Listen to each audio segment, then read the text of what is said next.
entirety of the story. Do not worry, naturally, it's a very short story because you can only do it in one sitting, not in the next hour, not in the next day. So it's not long, it's short. And then I will close it with that song that I wrote. The song is called Berduka, or Mourning. I wonder. I cannot dance. And there it was. My first sentence to him was a rejection. He merely smiled and took my hand. We swirled into the undulating midst of people on a particularly rowdy night out in Demikian. His first sentence to me, on the other hand, was never encoded into words. It was translated into movements. He replied to my empty sentence with gestures that might encapsulate a million sentences. My rejection was grinded out by his touch, and that was the end of me. That was us, opposite ends of a magnet. It was difficult to notice what happened between us until we came to an ideal distance between our bodies. Some things are meant to be felt, not understood. Whether it was repulsion or attraction, we came close enough physically to find out. I was ready to close myself and hide my vulnerabilities. He, with his audacity and intuition, was so ready to open up. I was wrong. He was right. We tranced the entire night. With a single stroke of his hand, he transformed me into an enthralled dancer. The worst, and yet the boldest dancer that night.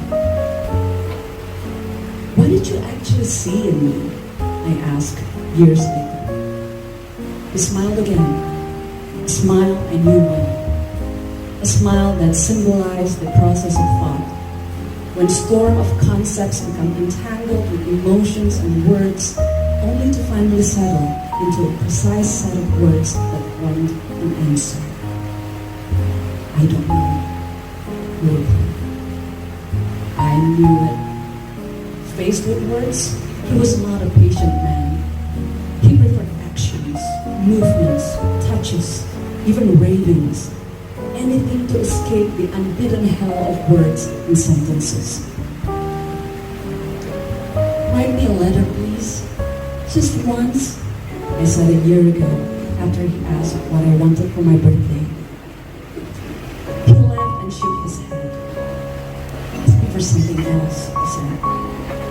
Just a card, please. You don't need to write long sentences for a card. He responded with a warm hug. From his way and tone of speaking, I knew he wasn't giving me a choice, but a salvo to silence me. On my birthday, he showered me with touches so relentless that I admitted defeat. His touches destroyed all sentences, divorced each letter from their words, dissolved all meaning. His touches transformed prose into beautiful painting, abstract and untitled. That was how skillful he was. It's just that, in times like this, I am in need of a sentence. I need a piece of paper that I can read and hold in my hand. I need to know why he came to me that night, when we stood across from each other during salsa night at that restaurant's dance floor in Sevilla. I need to know what he saw in me. I need to know what he kept in his hand. The thoughts that he would turn into wild touches and gestures.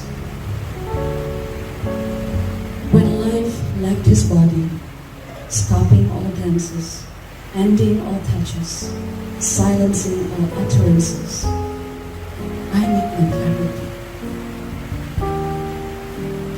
His touches gave me a million memories. Just one of his letters would give us eternity.